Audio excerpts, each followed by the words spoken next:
Work कर रहे हैं, प्रैक्टिस कर रहे हैं, इन चीज़ों को मैनेज कर रहे हैं। तो चलिए आज हम नया टॉपिक स्टार्ट करते हैं, that is comparing quantity.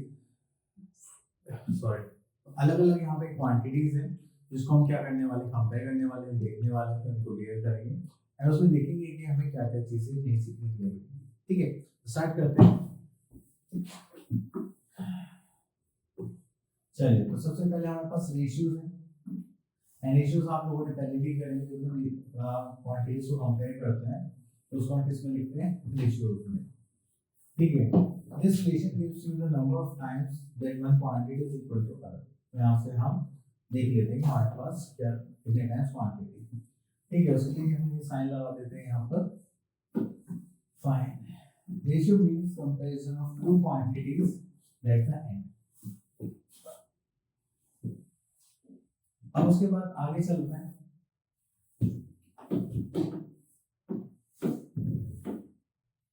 Next we are having percentage. जब हम परसेंटेज की बात करते हैं तो इसमें होता है percent.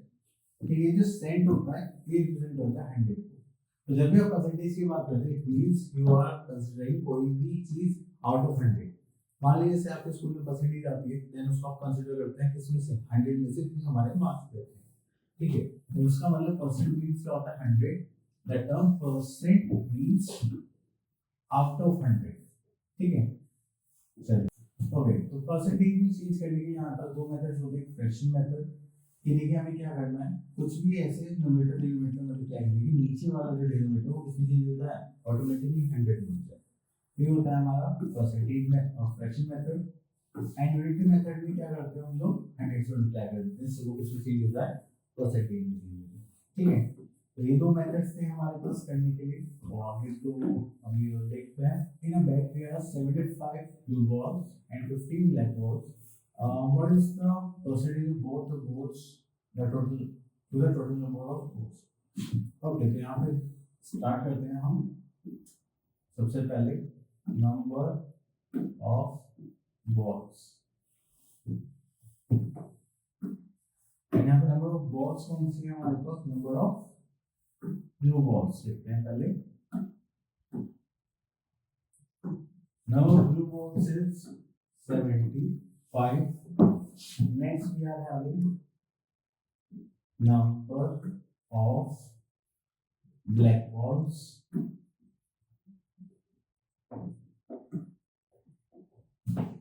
Number of black balls is 15. Now we have to find out the total number of balls.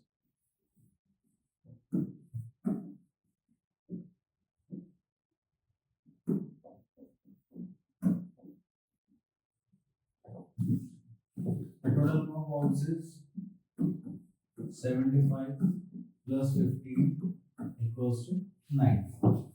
ठीक है, now we have to find out the percentage. Okay, next thing we have to find out the percentage of blue balls.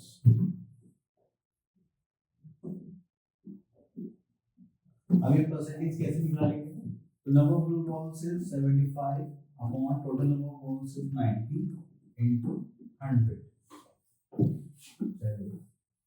तो इसको solve करेंगे तो हमारे पास ये 0 का थोड़ा कुछ आएगा, 25 3 सा 75, 3 3 सा 9, तो हो गया 250 by 3%। इसको करेंगे तो हो जाएगा 8 is 24 and 3 is 9 by 1 by 3%। ठीक है, अब उसके बाद हमें क्या निकालना है, percentage of black balls is 15। चलिए यहाँ पे लिख लेते हैं परसेंटेज ऑफ ब्लैक बॉल। अगर इसको करेंगे तो ब्लैक बॉल की परसेंटेज चाहिए, तो हमारे पास 15 ब्लैक बॉल्स थी एंड 90 टोटल बॉल्स।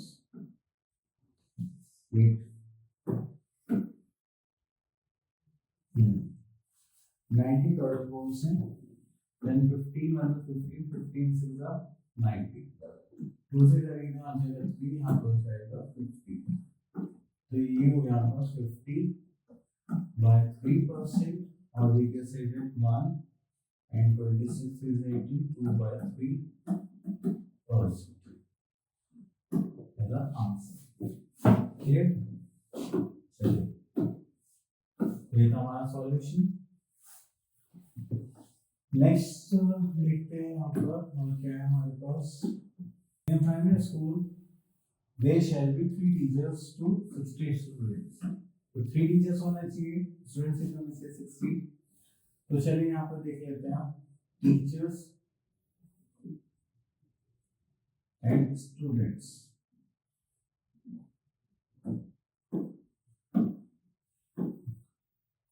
चलिए, अगर हमारे पास 3 टीचर्स हैं, स्टूडेंट्स कितने हैं हमारे पास 60। Now we have to find out if there are how many students enrolled in the school, 400. Then how many teachers are there, that should be in the same ratio. तो देखिए ये हो गया, देखिए अगर हमारा स्टूडेंट भी इंक्रीज होगा तो नंबर ऑफ टीचर्स भी इंक्रीज होंगे। तो हम क्या करेंगे, हम इसको मान लेते हैं x और इसको मान लेते हैं y। ये हो गया x1 x2 y1 y2। तो हम क्या करेंगे, x1 multiply by y1 equals to x2 multiplied by y2। सो करेंगे तो हमारे पास कितना मिलेगा, 3 into 60 equals to x into 40। यहाँ तक इसको रखना है, इसके बाद इसको प्लीज कट कर देना, ठीक है। तो यहाँ पे हमारे पास देखिए, तो हम यहाँ पे निकालने वाले हैं number of teachers for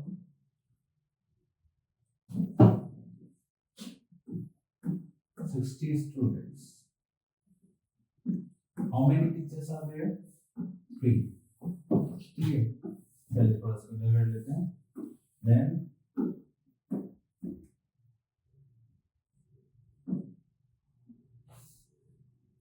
number of student over 1 teacher। तो 1 टीचर पे कितने स्टूडेंट होंगे, अगर हम देखें तो 60 पर हमारे पास कितने 3, तो 1 टीचर पर कितने स्टूडेंट हो गए 20। क्लियर? चलिए, next we have to find out number of teachers over how many students are there at that time, 400 students over 400 students। तो हम क्या करेंगे, टोटल स्टूडेंट्स को पर हेड टीचर्स डिवाइड कर देंगे यहाँ पर, जस्ट लाइक दिस, सॉरी 20, यहाँ पर आ जाएगा 20। ठीक है, तो 20 टीचर्स रिक्वायर्ड होंगे इसके लिए 400 स्टूडेंट्स के लिए। ठीक है, अब इनका रेशियो देखते हैं। अगर देखें यहाँ पे 3:60, तो यहाँ पे कितना आना चाहिए, 20:400। इसको सॉल्व करेंगे तो ये हो जाएगा 1:20, एंड यहाँ पर सॉल्व करेंगे तो 1:20 ही आंसर है। ठीक है, चलिए तो सॉल्व हमने यहाँ पे सही निकाला आंसर। तो हमें कितने टीचर्स रिक्वायर्ड होंगे, 20 टीचर्स। क्लियर? चलिए, देन यहाँ पर ओके, तो ये हम परसेंटेज क्वेश्चन देख लेते हैं, this one.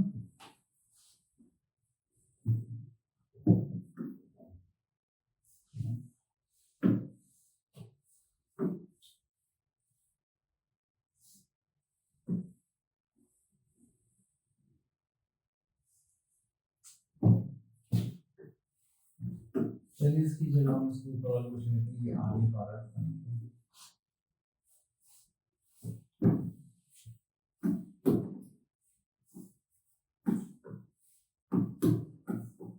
Okay, in an election, 25% of the members voted for candidate. Okay, if 20% votes were cast in all above, how many voted for candidate A?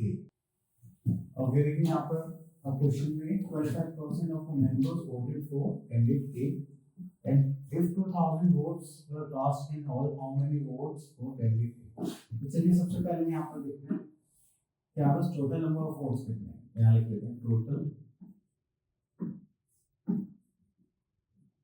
Number of votes.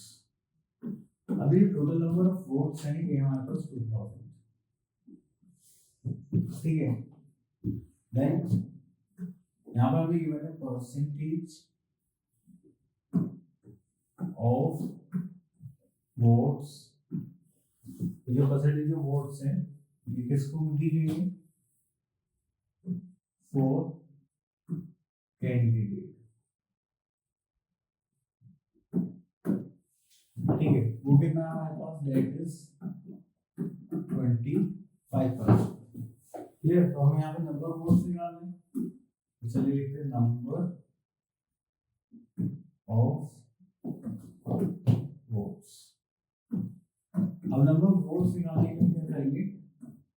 2000 total votes थे, यहाँ पे हमें 25% बोले गए हैं। Actually में this is 1/4, इसको करेंगे तो 4 5 से 20 एंड डबल 0। तो कैंडिडेट को कितने नंबर ऑफ वोट्स मिले सर? That is 500। क्लियर? चलिए इतना करने के बाद आगे चलते हैं।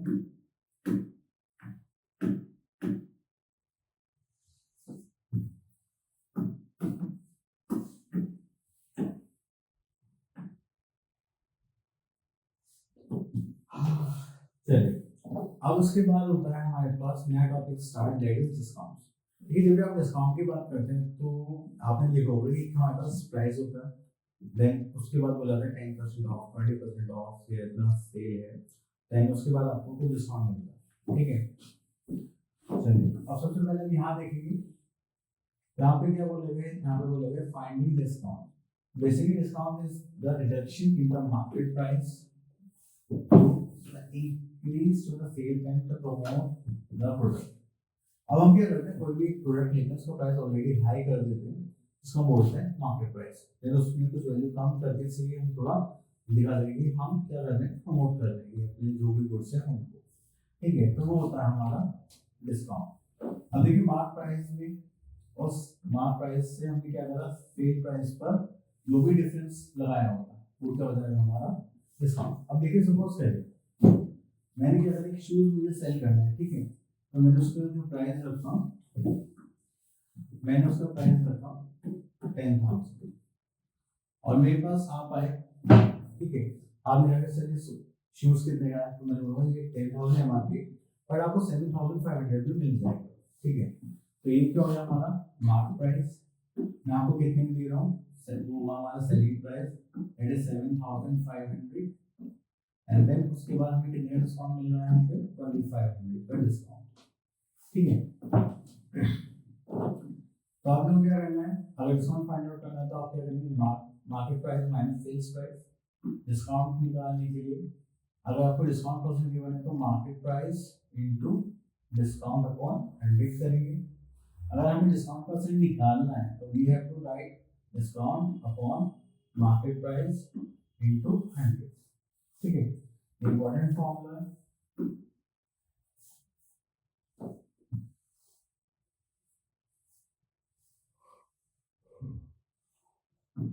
चलिए उसके बाद कभी कभी क्या होता है कि हम डिस्काउंट को डिस्काउंट ना बोल के वर्ड होता है हमारे पास दैट इज रिबेट। तो जो प्राइस डिस्काउंट होता है उसको हम क्या बोलते हैं? कभी कभी रिबेट बोल देते हैं, ठीक है। तो आप उससे कंफ्यूज मत होना कि रिबेट है या डिस्काउंट क्या अलग चीजें, वो होता है सेम। चलिए यहाँ पर तो कुछ नहीं बताने के लिए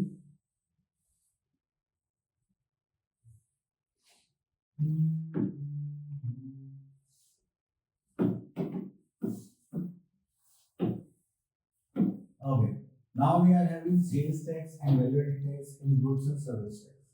तो चलिए तो जितनी भी हमारे पास बिल होगी, ठीक है, तो उसमें हमारे पास दो चीजें इंक्लूड होंगी। जस्ट लाइक सपोज करें यहाँ पे हमें सेल्स टैक्स बोला गया है कि कोई भी एक परसेंट आपको बिल अमाउंट में लिखना है, तो हम क्या करेंगे? पहले सारे आइटम्स को ऐड करेंगे, इसको क्या बोलेंगे? Cost of items. देन जितना सेल्स टैक्स होगा उस पर निकालेंगे, फिर हम ऐड करेंगे, तो हमारे पास आ रहा है टोटल बिल आपको, ठीक है। जैसे आप लोग पिज्जा खाने गए होंगे डोमिनोज में, तो आपके घर में डोमिनोज का पिज्जा ऑर्डर करते हैं, देन वो टोटल होता है, देन उसके बाद क्या लगता है जीएसटी लगता है, देन उसके बाद एक और टोटल आता है दैट यू हैव टू पे for it, that is the total bill amount. ठीक है, तो ऐसे ही जीएसटी में होता है कि कॉस्ट प्लस सॉरी नाउ बोलेगा बिल उसको cost plus sales tax. Next आता है हमारे पास वैल्यू एडेड टैक्स। तो ये लगाया जाता है पब्लिक के वेलफेयर एक्सपेंसेस को मेंटेन करने के लिए। अगर कहीं पे भी आपको कुछ चीज आपको अच्छे से वेल प्रिपेयर्ड मिले तो उसके लिए क्या लेते हैं, वो सॉरी गवर्नमेंट लेती है वैल्यू एडेड टैक्स। कि हम कोई भी चीज अच्छे से मेंटेन करके आपको क्या कर रहे हैं, प्रपोज कर रहे हैं, तो उसके लिए आपको क्या देना पड़ेगा, वैल्यू एडेड टैक्स देना पड़ेगा। ठीक है, चलिए तो उसके बाद आगे चलते हैं। यहाँ पर तो कुछ नहीं, देन हमारे पास आ गया जीएसटी। एंड जीएसटी आजकल बहुत रनिंग है, क्योंकि पहले ये सारे सेल्स टैक्स और वैल्यू टैक्स ज्यादा अप्लाई होते थे, बट अब इनको हटा के हमारे पास क्या आएगा, सीधा एक टैक्स आ गया दैट इज जीएसटी। इसको क्या बोलते हैं, goods and service tax.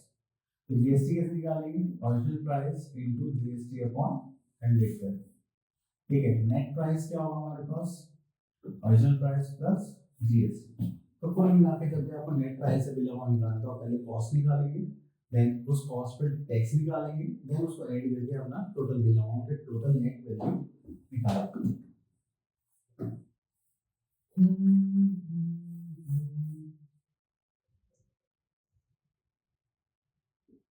Okay, तो चलिए एक इंपॉर्टेंट पार्ट है जीएसटी रिगार्डिंग, तो देख लेते हैं। This is one of the indirect tax for the whole nation which makes India one unified common market. यदि आप इंडिया में कहीं से ले सब पे एक ही टाइप का टैक्स लगेगा, दैट इज जीएसटी। क्योंकि पहले क्या होता था कि चीजों पर अलग अलग स्टेट में अलग अलग टैक्सेस लगते थे, तो इसलिए स्टेट वाइज अलग अलग कमोडिटीज की वैल्यू अलग अलग हो जाया करती थी। ठीक है, तो इसलिए गवर्नमेंट ने उस सब चीजों को हटा के यहाँ पर बोल दिया है कि आपको ये लेना है। बेसिकली सब एक ही टाइप के क्वेश्चन है, चलिए यहाँ से क्वेश्चन देख लेते हैं, just like this one.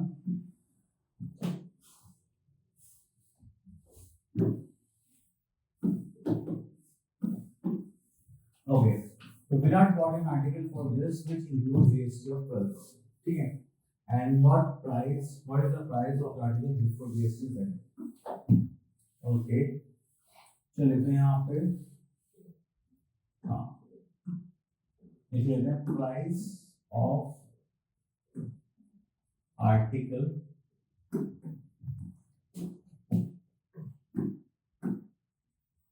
After GST. और में कितने के बने, ₹780। ठीक है, next we are having percentage of GST. वो कितना हो गया, दैट इज 12%। अब देखिए हमें क्या निकालना है,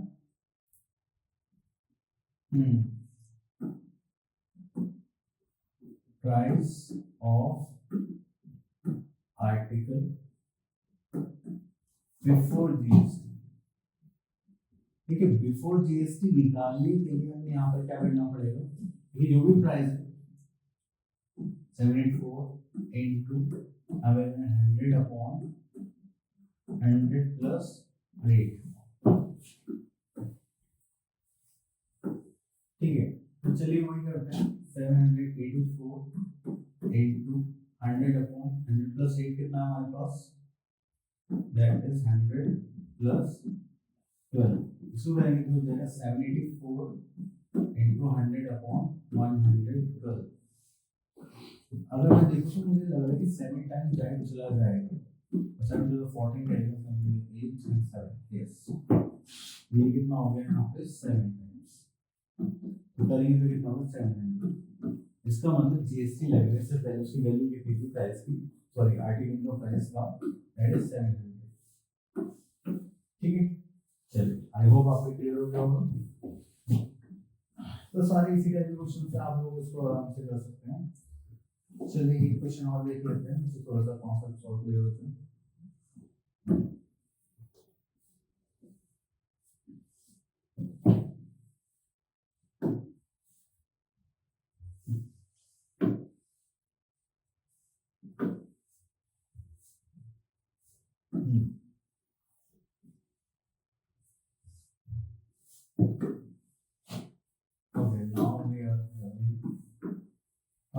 Anuj buys a pair of Nike shoes for 60,000 and weight charge is on 7%. Find the amount that Anuj pays for shoes. अब देखिए यहाँ पर कॉस्ट प्राइस कितना है हमारे पास,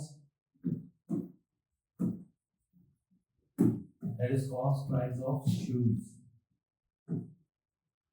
that is rupees 6,000. Then weight charges. Weight charges कितना हमारे पास 7%. तो जितना भी हमारे पास कॉस्ट होगी just like this, उसका 7% होगा हमारे पास weight charges. उसको करेंगे तो 2 से आंसर 7 is 42 and use 420. ठीक है. देन उसके बाद आता है हमारे पास amount that Anuj pays for shoes. Okay. तो यहाँ पर तो net amount paid by Anuj.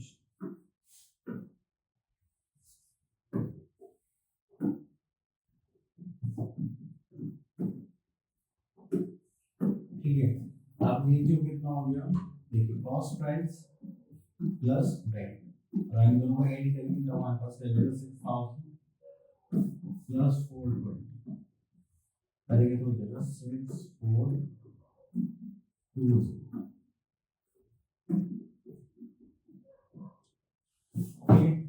चलिए तो इतना अमाउंट उसको पे करना पड़ेगा. और देखते हैं यहाँ पर और कुछ नहीं है. Now we are having a next topic that is compound interest. अब देखिए कंपाउंड इंटरेस्ट और सिंपल इंटरेस्ट दोनों देखने में बड़े सिमिलर लगते हैं, पर दोनों में बहुत डिफरेंस है. अगर मैं बोलूं सिंपल इंटरेस्ट के बारे में तो ये होगा कि अगर आपने 1000 रुपीज लिए तो हर बार इस पर जो टैक्स लग रहा है दैट इज 10% टैक्स लग रहा है, तो कितना हो जाएगा 100 हर बार, first year, second year, third year. लेकिन जैसे ही मैंने कंपाउंड इंटरेस्ट के बारे में बोला आप लोगों से तो हमारे पास कितना आ जाएगा 1000 फिर 10% निकालेंगे कितना हो जाएगा 100. ये फर्स्ट. तो नेक्स्ट ईयर जो है 1000 पे भी लगेगा, फिर हमारे पास नया अमाउंट आएगा, यहाँ पे प्लस कर देंगे 1000 हो जाएगा 1100. अब हम इस पर टैक्स लगाएंगे 10%, दैट इज 110. ठीक है. तो यहाँ जाएगा 1210. तो ये ऐसे चेंज होता है कंपाउंड इंटरेस्ट से सिंपल इंटरेस्ट.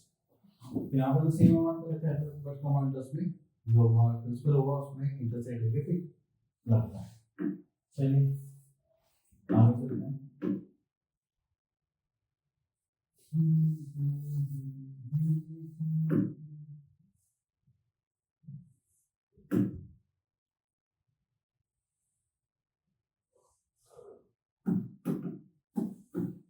अब देखिए यहाँ पर हमारे पास एक फॉर्मूला है अमाउंट निकालने के लिए. जैसे सिंपल इंटरेस्ट निकालने के लिए हमारे पास क्या था, सिंपल इंटरेस्ट फॉर्मूला तो बढ़िया है, अमाउंट निकलता है डायरेक्ट. तो अमाउंट भी क्या होगा, प्रिंसिपल भी होगा प्लस हमारे पास जो इंटरेस्ट है वो भी. अगर देखिए ईयरली निकालना है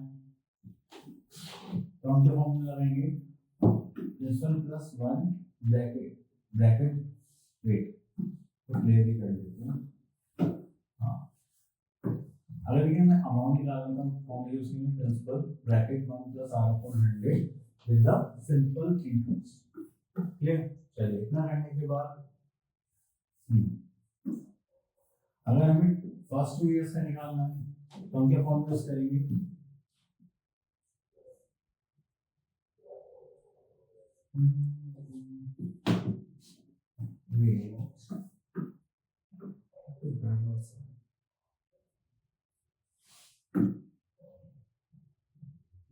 हाँ ये चलिए वो तो 1 ईयर का था. अब हमारे पास यहाँ पर जो है प्रिंसिपल अगर आपको 2 इयर्स 3 इयर्स निकालना है कितना भी n इयर्स के लिए तो p ब्रैकेट 1 प्लस r पर 100 raise to the power n. ठीक है. अगर आप कंपाउंड इंटरेस्ट निकालना तो क्या करेंगे, अमाउंट में से माइनस कर देंगे प्रिंसिपल को, या फिर आप ये वाला फॉर्मूला भी यूज करते हैं, थोड़ा कॉम्प्लिकेटेड हो जाता है तो मैं प्रेफर करूँगा क्या ऐसे ही करें. ठीक है. चलिए देन उसके बाद आता है एप्लीकेशन ऑफ कंपाउंड इंटरेस्ट।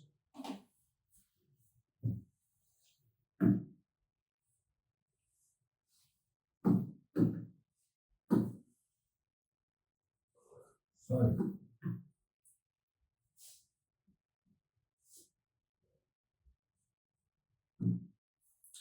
चलिए तो यहाँ पर हमारे पास है एक्सरसाइज 7.3 एंड यहाँ पर जो कंपाउंडर्स लगता है वो ईयर वाइज लगता है, ठीक है, तो वो देखेंगे हम। ओके, अ मशीन, इसमें से क्वेश्चन लेते हैं, question number 2। A machine worth ₹10,500 depreciated by 5%, find its value after 1 year। अगर देखिए 1 ईयर के बाद पूछी हुई वैल्यू, ठीक है,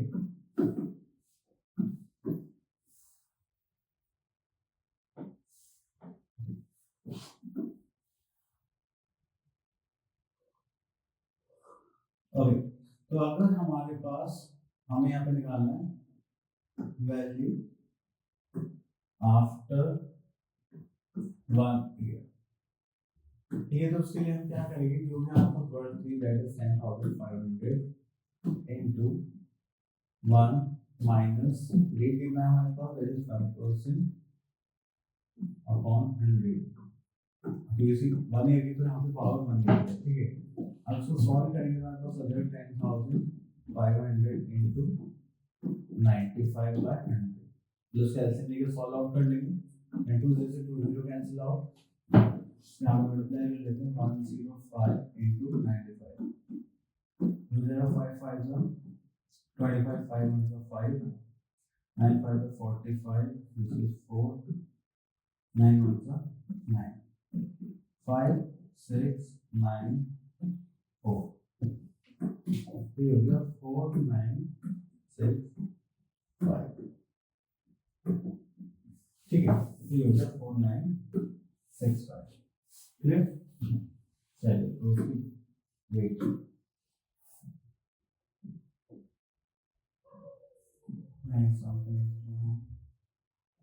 सॉरी, हम कैरी 9 ही आएगा, 4 पे लिख देता हूँ यहाँ पर।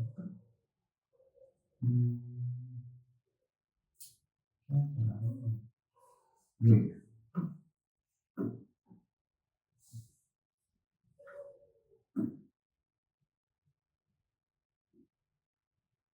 this is 5 7 9 9, तो उसकी फाइनल वैल्यू आ गई हमारे पास 9975, ठीक है, तो ये हो गया आफ्टर 1। चलिए उसके बाद देखते हैं हमारे पास,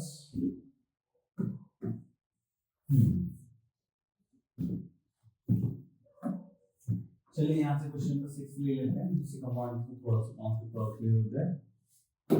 ओके फाइन, अब देखिए यहाँ पर जो है, ठीक है, हमसे बोला गया सम 10,000 borrowed at the rate of 15% per annum for 2 years, find simple interest on this sum, simple interest भी निकालना, and amount to be paid at the end of 2 years। Okay,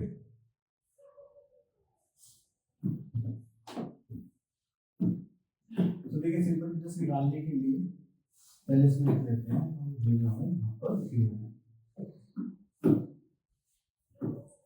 तो यहाँ पर principal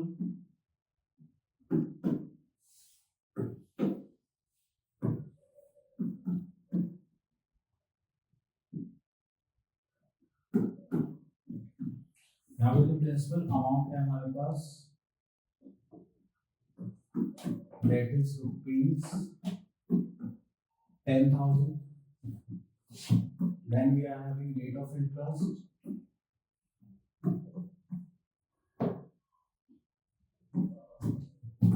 that is 15%, and the time period is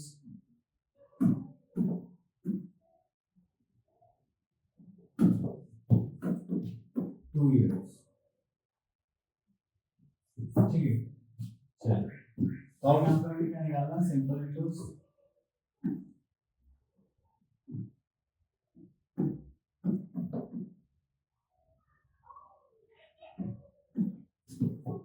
इसको क्या हो जाएगा, principal into rate into time by 100. Principal कितना है हमारे पास 10,000. Rate is 15% and this is for 2 years. So you have to cancel out 30. This is 300. Sorry, 3,000. ठीक है. तो ये सिंपल इंटरेस्ट. अब हमें क्या निकालना है अमाउंट. अमाउंट का फॉर्मूला क्या होता है प्रिंसिपल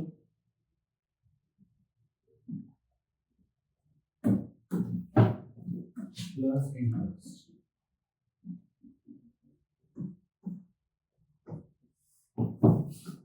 प्रिंसिपल कितना था हमारे पास 10,000. ये हो यहाँ पर 3,000 एंड यहाँ पर देखिए तो यहाँ पर कितना जाएगा 13,000.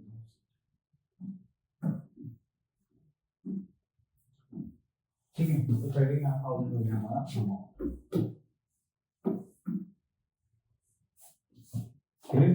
चलो इसके बाद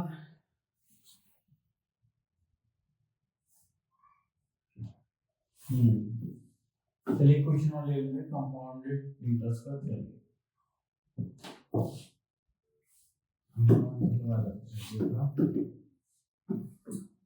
चलिए find compound interest on a sum of bills for 2 years and 5% पर annum. तो देखिए यहाँ पर हमें प्रिंसिपल कितना ही वाला है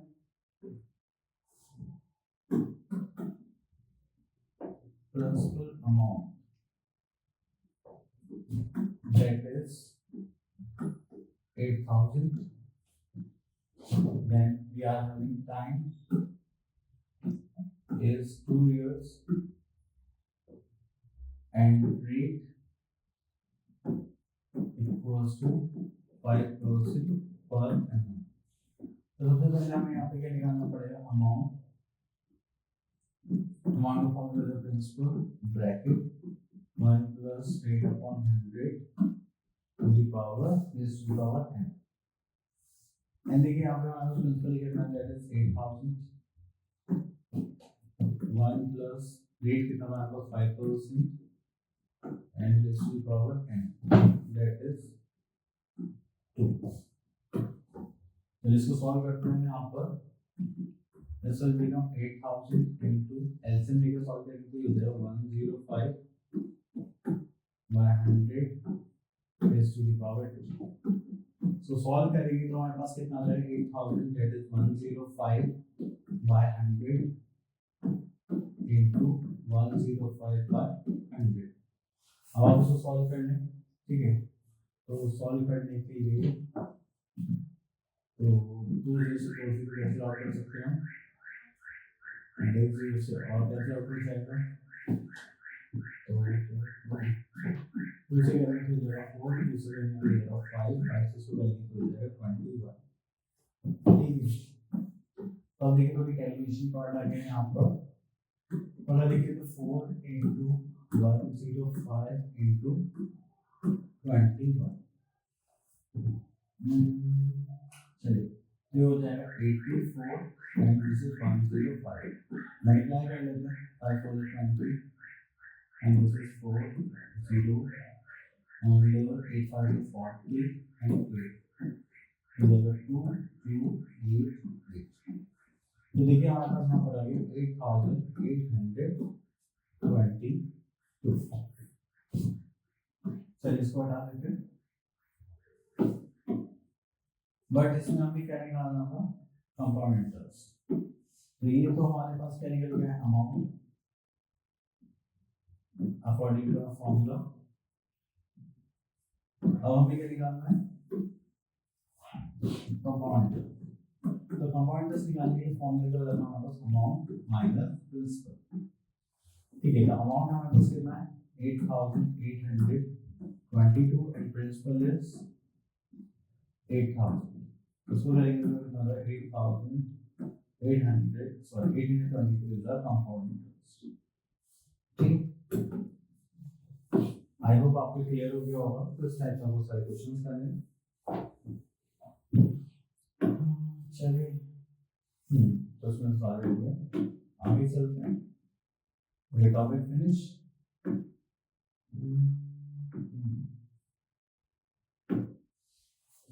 ओके, तो आई होप आपको ये सारे टॉपिक क्लियर हुए होंगे और मुझे इसे प्रैक्टिस करनी है।